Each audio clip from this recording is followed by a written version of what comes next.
Hello, bonsoir les amis, ici Tintin du 24. Donc, nouvelle vidéo, aujourd'hui on va traiter du lieu de résidence d'un des plus grands écrivains, Chateaubriand.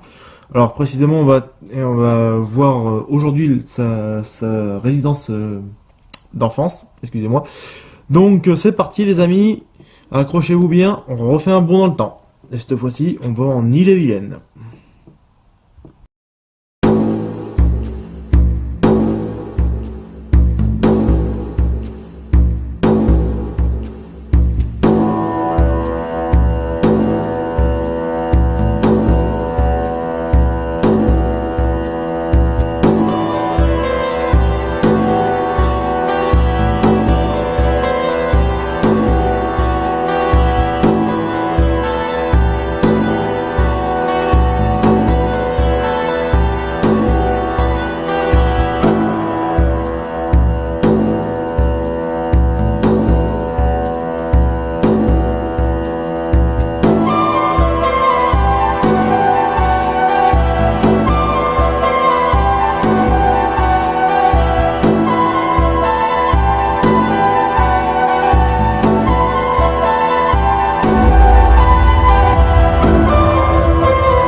Alors les amis, le château de Combourg, c'est avant d'être la résidence de notre cher Chateaubriand.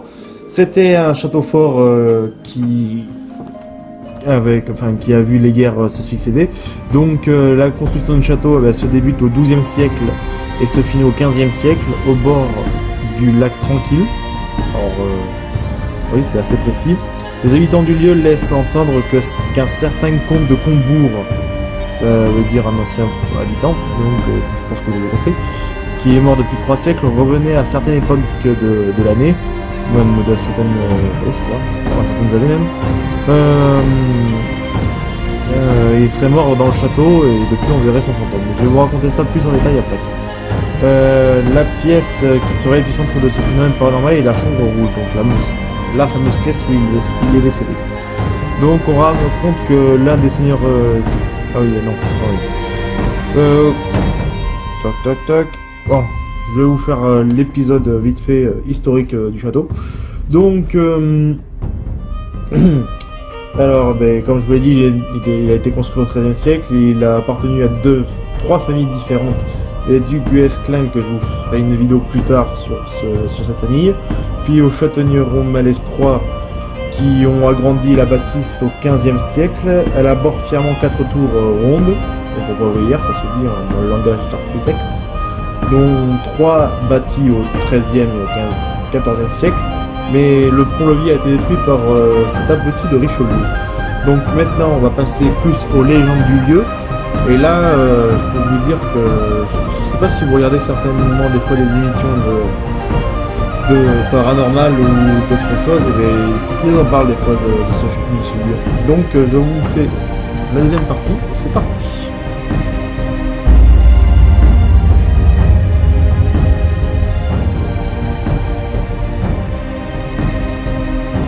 Alors on va commencer dans la catégorie des légendes du château par le fantôme à la jambe de bois.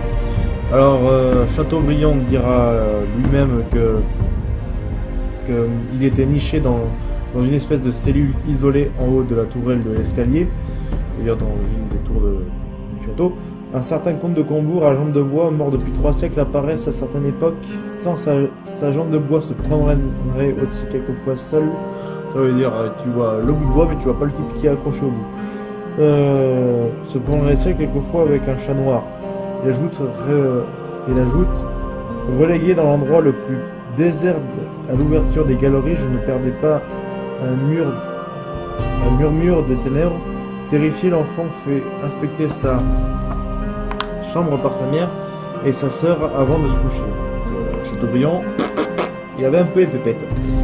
Un siècle plus tard, le château de granit mis à sac pendant la Révolution fut restitué à la famille du frère aîné de l'écrivain, on est passé à la guillotine quoi, on va y arriver, en 1794. Sera restauré sur le conseil de Viollet le Duc. Le Duc, il me semble que c'est un architecte, ça c'est la vérité.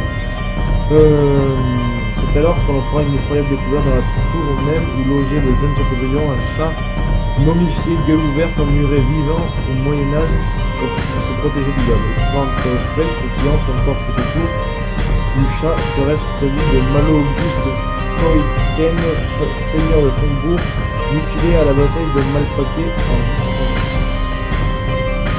Donc voilà, je crois que je vais vous faire aussi un... Oh, je vais faire ça. Non, je comprends. Non, sinon la vidéo serait trop longue et je dépasserai largement le temps que je fais d'habitude. Donc voilà. Je vais maintenant aussi vous compter la deuxième légende que j'ai trouvée par rapport au château de Chateaubriand. C'est bizarre de dire ça. Ça s'appelle Un lac tranquille en eau mystérieuse. Donc, c'est pas moi qui l'ai écrit. Donc je vous vois ça. Oui, et en fait, maintenant vous pouvez visiter ce château. Mais vous verrez certainement la momie de chat qui a été trouvée dans la chambre de Chateaubriand, qui est exposée maintenant dans sa chambre. Vous le verrez qu'elle est dans une boîte en verre pour la voir. Voilà. Donc c'est parti pour la deuxième légende, un lac tranquille dans des eaux mystérieuses. Alors les eaux étales du lac tranquille au pied du château enchantent l'adolescence de Chateaubriand. Ses promenades solitaires en barque le soir d'automne inspirent ses rêves. Voilà, il dira même « Je montais avec ma magicienne sur les nuages roulés dans ses cheveux. Et dans les voiles, j'allais au gré des tempêtes agitées et la cime des forêts ébranlait le sommet des montagnes où tourbillonnaient les mers. » C'est pas moi qui l'ai dit, déjà, parce que j'aurais formulé ça autrement. C'est Chateaubriand. Et c'est pas... Enfin, c'est brillant, mais bon... C'est du langage de l'époque. Or, une légende combourgeoise situe dans les environs au fond de la fontaine de Margaret, l'une des entrées de l'autre monde, celui des fées et des âmes errantes. Ouais, c'est l'équivalent du paradis ou de l'enfer. On rapporte que la fontaine avait jailli il y a très longtemps lors de l'établissement des moines irlandais et qu'elle était miraculeuse, mais au temps du premier comte de Combourg, une sorcière la fit déborder en menaçant d'inonder le pays entier. Le comte, dispositeur du secret d'un curieux petit vieillard, s'empara d'une pierre blanche magique et la jeta dans la source qui retrouvera son débit normal.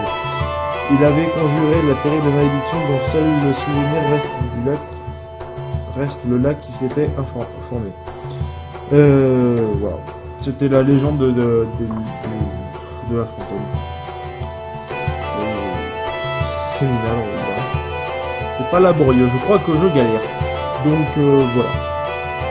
C'est fini. Enfin, les amis, là c'est fini pour cette vidéo. C'est dommage parce que je pensais qu'il y aurait beaucoup plus de choses à dire sur le château de Chateaubriand et en fait non. Encore des mythes de gamins qui se... Bon, c'est pas grave, c'est pas grave. Donc les amis, c'est la fin de cette vidéo. Je vous invite à aller sur mes chaînes où je poste régulièrement certaines vidéos. Alors amusez-vous bien et à la prochaine, les amis. Ciao.